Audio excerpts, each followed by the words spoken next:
casa aquí a formarse desde ya en los caminos del Señor. Amén. Bien, ahora sí vamos a iniciar entonces el sermón de esta mañana. Vamos a orar para que el Señor nos guíe a lo largo de este sermón. Amén, oremos. Padre eterno, te agradecemos por tu misericordia. Te agradecemos por permitirnos estar aquí a pesar de todas las circunstancias que hayan podido pasar en esta mañana y en estos días. Señor, tú nos has traído hasta acá para poder escuchar más acerca de tu palabra. Guíanos, te pedimos, en el nombre de Jesucristo. Amén. Bien. En esta mañana nosotros vamos a iniciar, como ya se ha anunciado, me parece que ya lo deben haber visto en las publicaciones en Facebook, ¿no? Una nueva serie.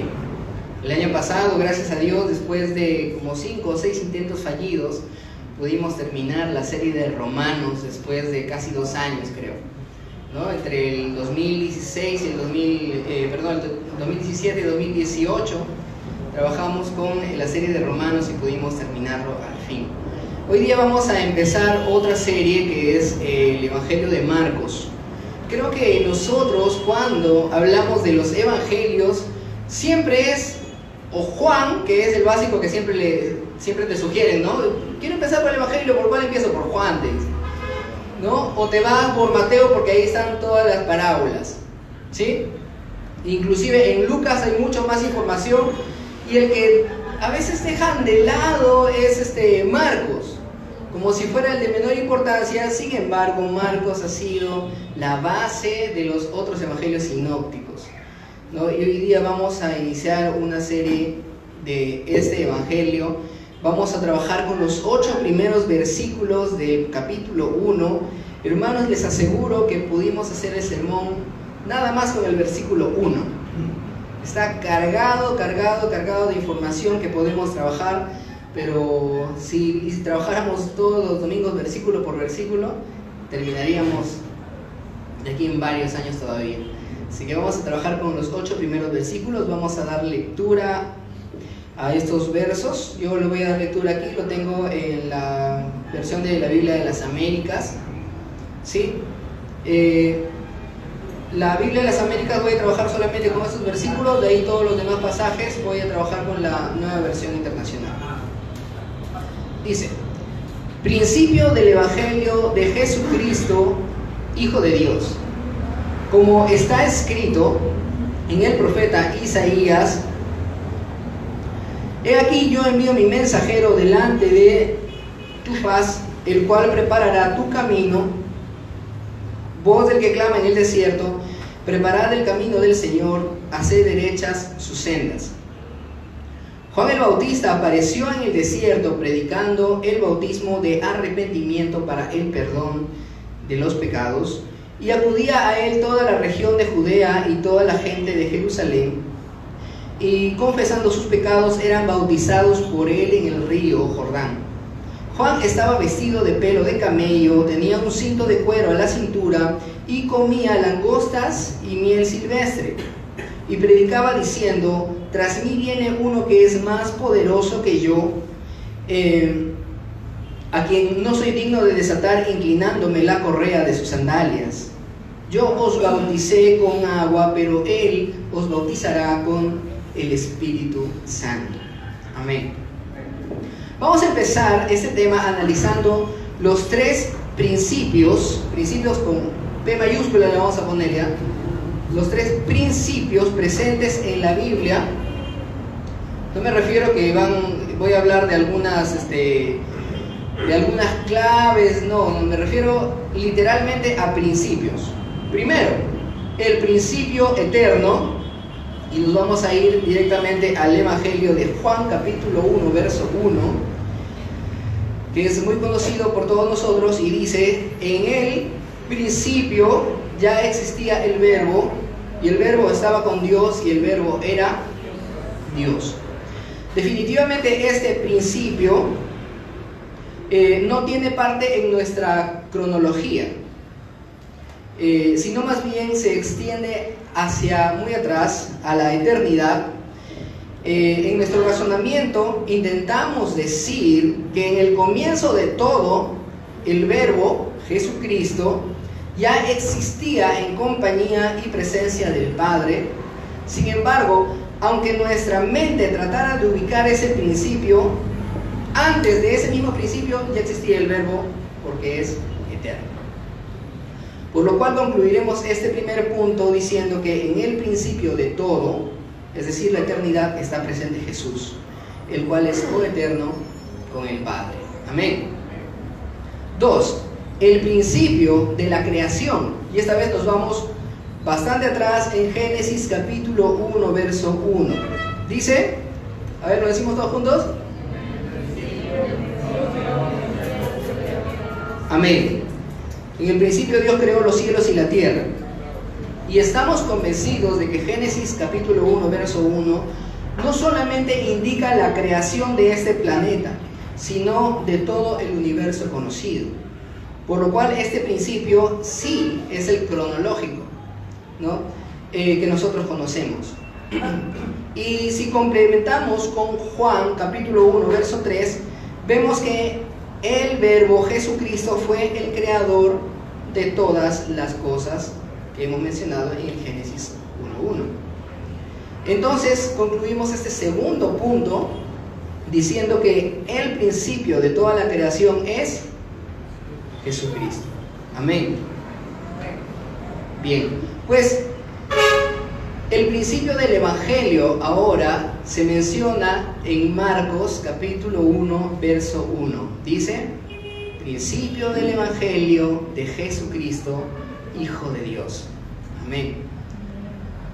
En este versículo, Marcos nos está introduciendo un principio que, si lo analizamos de forma cronológica, es posterior a los dos anteriores, ¿verdad? Sin embargo, más allá de datar un tiempo, Marcos está diciendo que Jesucristo y el inicio de su obra aquí en la tierra es el comienzo del Evangelio que nosotros conocemos. Amén.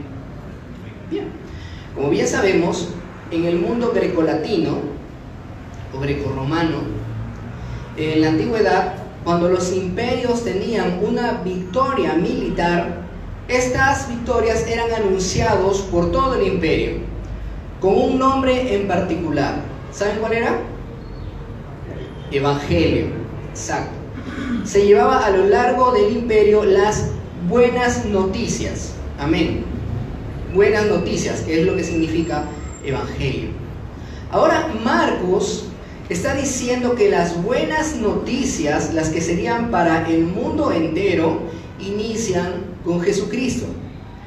Pero fíjense, hermanos, que Marcos no solamente lo deja ahí, sino que añade un término que es bastante fuerte. Mateo y Juan son evangelios que están dirigidos hacia un público judío. Pero Marcos y Lucas no tienen la misma intención, sino que estos evangelios estaban dirigidos a un pueblo gentil, es decir, no judío. Y lo normal habría sido que probaran que Jesucristo es Hijo de Dios después de la resurrección, ¿no? Porque los gentiles en ese tiempo habrían entendido, si realmente resucitó de los muertos, tenía que ser el Hijo de Dios. Pero Marcos no está haciendo eso, sino que Marcos es bastante agresivo desde el primer versículo, diciéndote que este evangelio es de Jesucristo, el Hijo de Dios. No cualquier Jesús, Jesucristo, el Hijo de Dios. No cualquier evangelio, el evangelio de Jesucristo.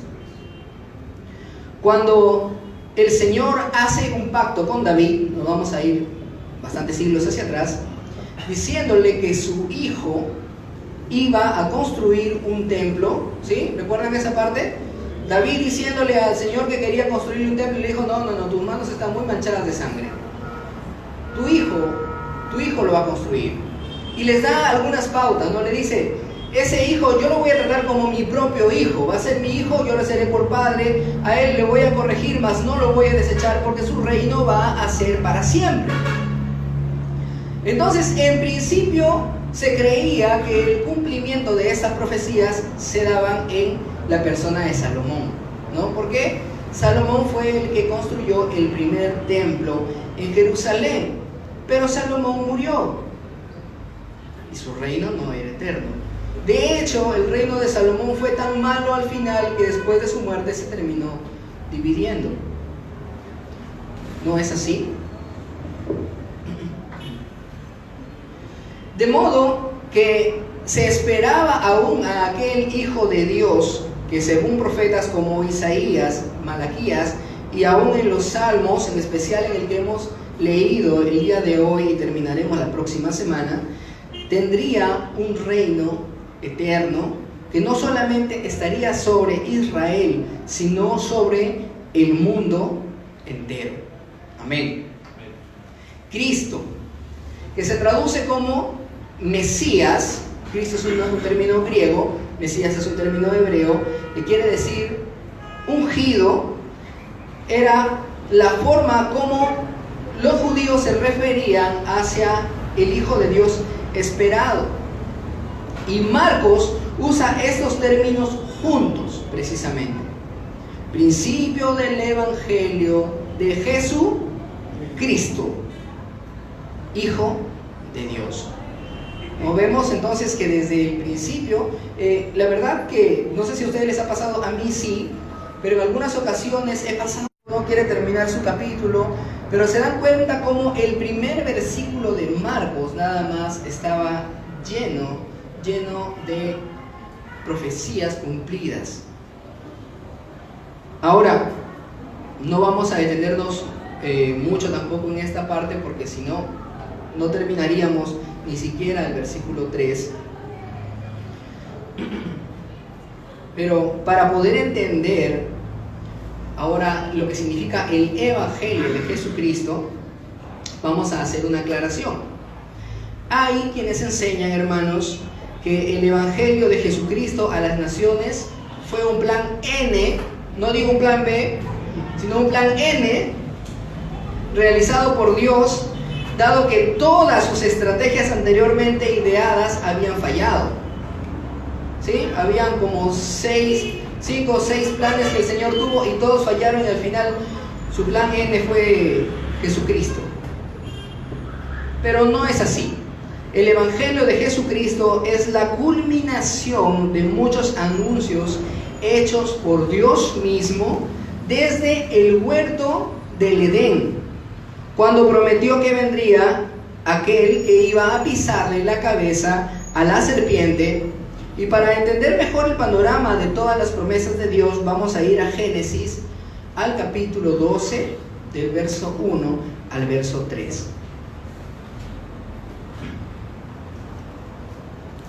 El Señor le dijo a Abraham: deja tu tierra, tus parientes y la casa de tu padre, y vete a la tierra que te mostraré.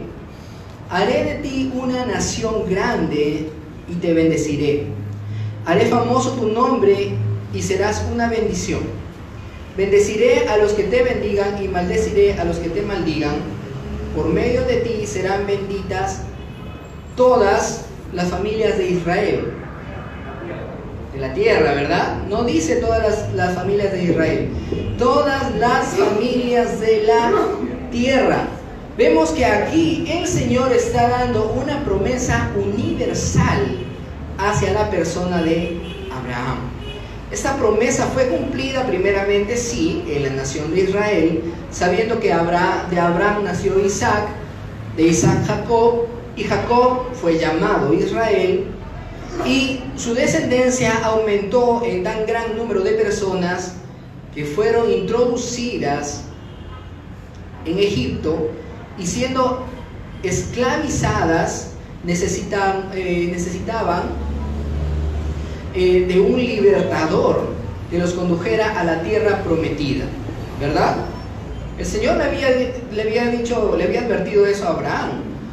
Cuando estaban haciendo el pacto, Abraham había puesto víctimas delante del Señor, y el Señor le dijo: ten por cierto que tu descendencia será esclava en tierras ajenas durante 400 años, 4 generaciones, ¿no? Después de lo cual van a retornar a la tierra prometida.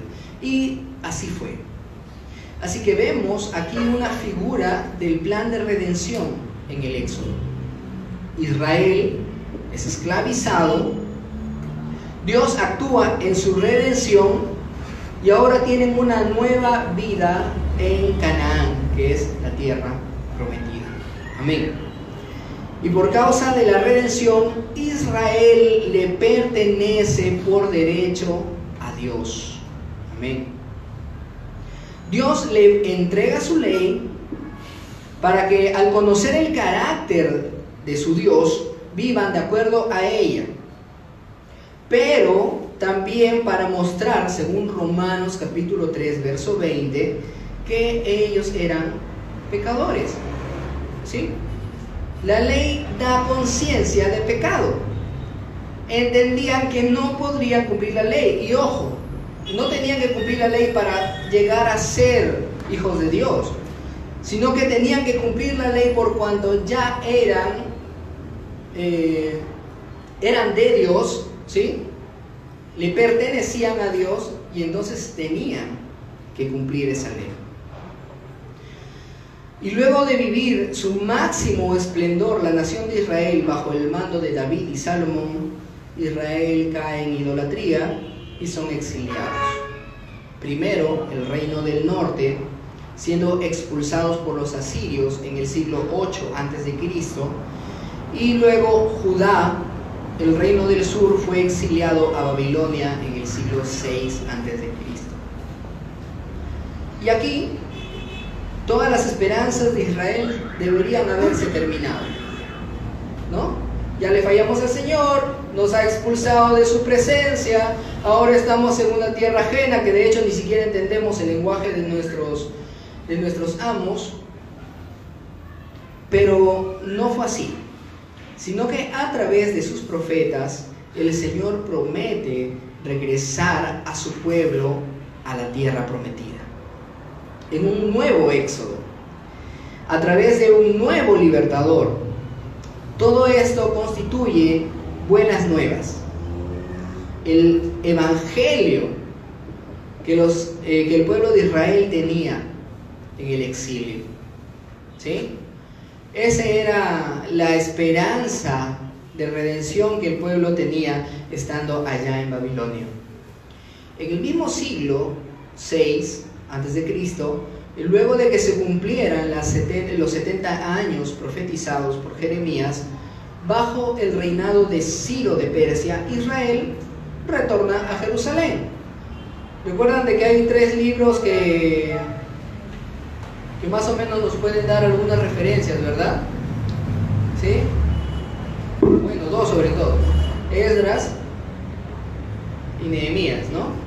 Una pequeña parte nada más en Crónicas cuando habla acerca del retorno de Zorobabel, pero más en Esdras y Nehemías se pueden ver acerca de cómo fue el regreso a Jerusalén, cómo volvieron a construir los muros de Jerusalén en tiempos de mucha angustia.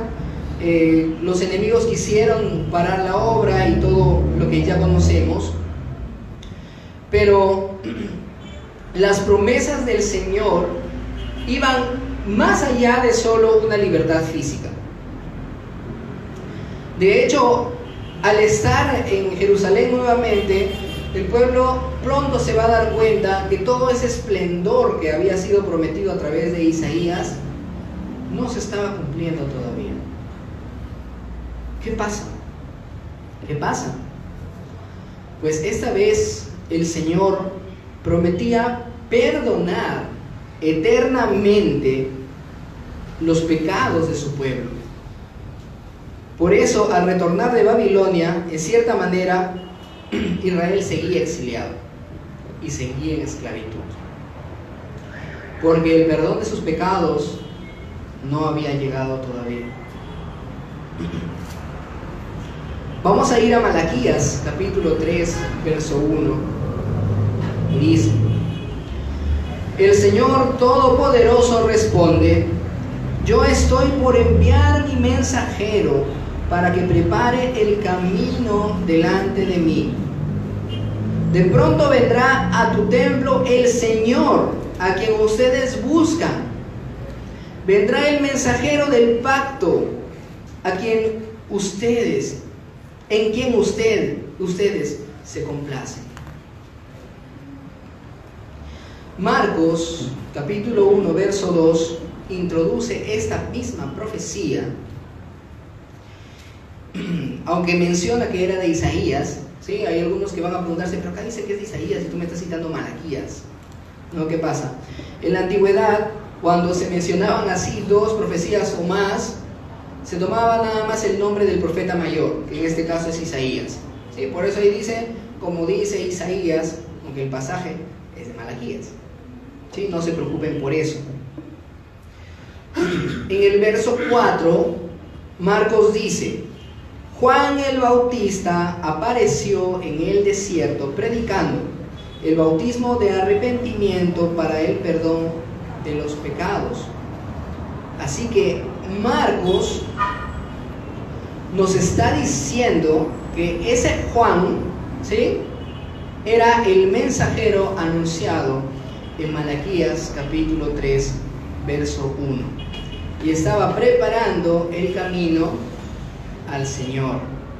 Dios mismo, ¿no? Si leemos detenidamente lo que dice Malaquías, está prometiendo que el mensajero prepararía el camino de Dios. En algunas versiones inclusive dice el camino a Jehová, ¿sí? Y aquí vemos a Juan preparando el camino para Jesucristo. Entonces Marcos nuevamente, sin dudarlo, te dice de frente que Jesús no solamente es el Hijo de Dios, sino que Jesús es Dios mismo. Amén. Isaías declara en el capítulo 40: Consolad a mi pueblo, dice vuestro Dios. Hablad al corazón de Jerusalén y decidle a voces que su lucha ha terminado, que su iniquidad ha sido quitada, que ha recibido de la mano del Señor el doble por todos sus pecados. Una voz clama: preparad en el desierto camino al Señor, allanad en la soledad calzadas para nuestro Dios. Todo valle sea elevado, bajado todo monte y collado, vuélvase llano en terreno escabroso y lo abrupto ancho valle. Entonces será revelada la gloria del Señor y toda carne a una la verá, pues la boca del Señor ha hablado. Nuevamente Marcos, haciendo esta vez referencia a la profecía de Isaías, nos menciona que Juan era el que estaba preparando el camino para el Mesías. ¿Se van dando cuenta, hermanos? Solo 3 versículos del Evangelio de Juan y ya estamos cargados de cumplimientos proféticos. ¿Sí? Malaquías, capítulo 4, versos 5 y 6, termina con otra profecía más. Estoy por enviarles al profeta Elías antes que llegue el día del Señor, día grande y terrible. Él hará que los padres se reconcilien con sus hijos y los hijos con sus padres, y así no vendré a herir la tierra con destrucción total. En el versículo 6 de Marcos vemos una descripción de Juan. Juan estaba vestido de pelo de camello, tenía un cinto de cuero a la cintura y comía langostas y miel silvestre. Es impresionante el hecho de que Juan no solo compartía el mensaje de arrepentimiento que traía Elías, sino que incluso se vestía como él. Para hacernos una idea, vamos a recordar quién era Elías. ¿Sí? Hay un episodio en Primera de Reyes que es el más conocido de todos, que es Elías contra los profetas de Baal. ¿Sí? A mano del rey Acab, los profetas de Baal habían hecho de las suyas por causa de que la reina era también profetiza de Baal, sacerdotisa de Baal. Entonces, en ese tiempo Elías ora, se detienen las lluvias, ¿sí? Y los profetas de Baal comienzan a hacer sus rituales para que llueva. Obviamente no iban a poder hacerlo, y los reta. Elías contra 300 profetas de Baal, ¿sí? Y reúne al pueblo y les dice: decídanse de una vez. Si Jehová es el rey, es el Dios, vamos a adorarle y servirle a él. Pero si lo es Baal, entonces háganlo, ¿no? Y se fueron a hacer una prueba pública. Primero los profetas de Baal pusieron una ofrenda y tenía que descender el fuego del cielo, ¿no? Los profetas hicieron sus rituales, sus bailes y todo, y no cayó ni siquiera una gota de granizo, una piedra. Se comenzaron a hacer cortes para que le responda Baal, y no pasó absolutamente nada. Llega el turno de Elías. Elías tenía que parecer para el resto loco, porque recuerden de que no había llovido, y encima mandó a hacer una zanja alrededor del altar que él mismo había construido con piedras, y lo llenó de agua. Elías, ¿qué te pasa? No hay agua y estás desperdiciando el agua, ¿no? Y encima manda a mojar el sacrificio, y él ora y el Señor responde con fuego. Consumió el sacrificio y consumió hasta la última gota de agua que estaba allí alrededor. Entonces Elías procedió a ejecutar a todos los profetas de Baal. Entonces, la descripción en 2 de Reyes, capítulo 1, verso 8, era de que Elías también vestía, ¿sí?, con las mismas características de Juan. Esto ya lo he mencionado en otras ocasiones, pero Juan anunciaba el mensaje de arrepentimiento. Cuando un pagano quería unirse a la fe judía, tenía que bautizarse y de esa manera prepararse para unirse al pueblo de Dios. Pero ahora vemos que Juan se aparta de la ciudad, ¿sí? Normalmente nosotros entendemos que para que una iglesia pueda tener más éxito y tener más apego a las comunidades, tenemos que estar aquí en la OR, ¿no? Acá en el centro. Pero Juan no hizo eso. Juan se fue al desierto y la gente siguió a Juan hasta el desierto para escuchar cómo Juan los reprendía. La verdad es que eso a nuestro razonamiento suena un poco absurdo, pensar de que miles de personas se vayan tras alguien que prácticamente los va a insultar. Pero eso era el principio del mover de Dios en medio de una nación que estaba a punto de recibir al Mesías. Iban a escuchar cuando Juan les decía: ustedes son judíos, pero igual son una generación de víboras, así que tienen que arrepentirse, y si han hecho obras dignas de arrepentimiento, entonces pueden bautizarse. Ojo que el bautismo de Juan no les otorgaba perdón, sino que los preparaba para recibir a aquel que sí podía darles el perdón. La profecía acerca de que vendría Elías dice bien claro: él hará que los padres se reconcilien con sus hijos y los hijos con sus padres, y así no vendré a herir la tierra con destrucción total. Ustedes, hermanos, saben qué habría pasado si no hubiera estado Juan predicando el evangelio de aquel que vendría antes de que llegara Jesucristo.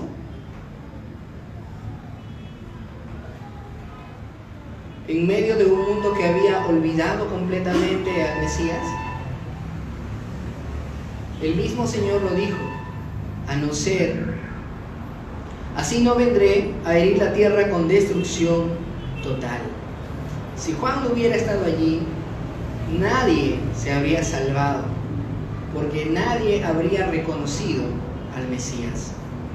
Así que Juan estaba ejecutando una labor bastante importante para el tiempo.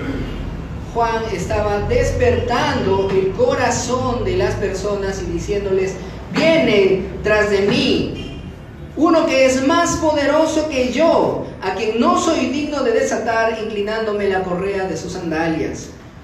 Yo les digo que estoy bautizándoles con agua, pero el que viene tras de mí los bautizará con el Espíritu Santo.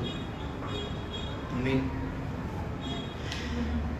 El bautismo de Juan conducía al pueblo a la esperanza de aquel que venía atrás de él, el cual les iba a dar un bautizo mucho mejor y mayor, el bautizo original, podríamos decirle, que es el bautismo del Espíritu Santo, aquel que todos los creyentes recibimos también. Amén. Más adelante vamos a ver también cuando el mismo Jesús llama a Juan el Elías, y tenemos bastante camino por delante. Estos son tan solo los 8 primeros versículos de este capítulo, pero quisiera que nos vayamos de esta mañana pensando en esa labor que había hecho Juan, en el carácter que tenía Juan. Juan tenía todo lo necesario para ser famoso y exitoso. Miles de personas que le seguían. Él podía decirles cualquier cosa y le iban a hacer caso. Pero Juan dirigía toda la atención y toda la gloria a Jesucristo. Amén. Más haciendo paralelismos con otros evangelios, ¿no? Vemos un momento en el que comienzan a decirle: oye Juan, mira, los discípulos de Jesús bautizan más que los tuyos. Y Juan le dice: es necesario que yo mengüe, pero que Él crezca. Amén. Así que el carácter de Juan debe ser un ejemplo también para nosotros. El hecho de que nosotros seguimos anunciando el evangelio, y un evangelio completo inclusive. Juan no tenía el evangelio completo todavía. Él esperaba a aquel que había de venir. Nosotros anunciamos a aquel que vino, aquel que murió para reemplazarnos, aquel que murió por nuestros pecados. De igual manera, ahora nosotros debemos hacer que las personas dirijan su atención a Jesucristo, no buscando nuestra propia gloria, no buscando la atención, sino que sea Jesucristo aquel que dé esperanza en los corazones de los perdidos. Aprendamos esta mañana de Juan, que a veces sin entender las cosas completamente, obedeció el mandato del Señor y fue esa voz que clamaba en el desierto. ¿Cuál es el desierto para ti en estos días? ¿Cuál es tu desierto? No, a veces no quieres ni predicar a tu familia, que son los que más cerca tienen, pero para el momento del evangelio es como si fuera un desierto para ti. Pues ahí estamos llamados a anunciar el evangelio completo de Jesucristo. Si no lo haces, recuerda de que el Señor va a volver. Y cuando vuelva, así como anunciaba en el principio el Señor por medio de Malaquías, la destrucción vendrá. Eso no es para que te asustes tú y digas: no quiero ser destruido, sino para que pienses que serán destruidos muchos, sin haber escuchado el evangelio, porque simplemente a nosotros nos dio pereza. Así que tenemos, hermanos, que irnos con el mismo corazón de Juan. El mismo corazón de Juan. ¿Ustedes creen en realidad que Juan predicaba enojado, queriendo que el pueblo se destruya? No estamos hablando de Jonás. ¿Recuerdan a Jonás, verdad? ¿Sí? Que se echó a ver la destrucción de Nínive desde lejos y estaba enojado porque no se destruyó. Juan no. El clamor de Juan era un clamor de misericordia. Arrepiéntanse, por favor. Arrepiéntanse, porque van a morir. Y es lo mismo que nosotros tenemos que clamar afuera. Arrepiéntanse, porque van a morir. Amén. Bien, entonces hoy terminamos allí esta parte del Evangelio de Marcos, los 8 primeros versículos, y estaremos continuando las próximas semanas. Amén. Oremos. Padre, te damos gracias por la misericordia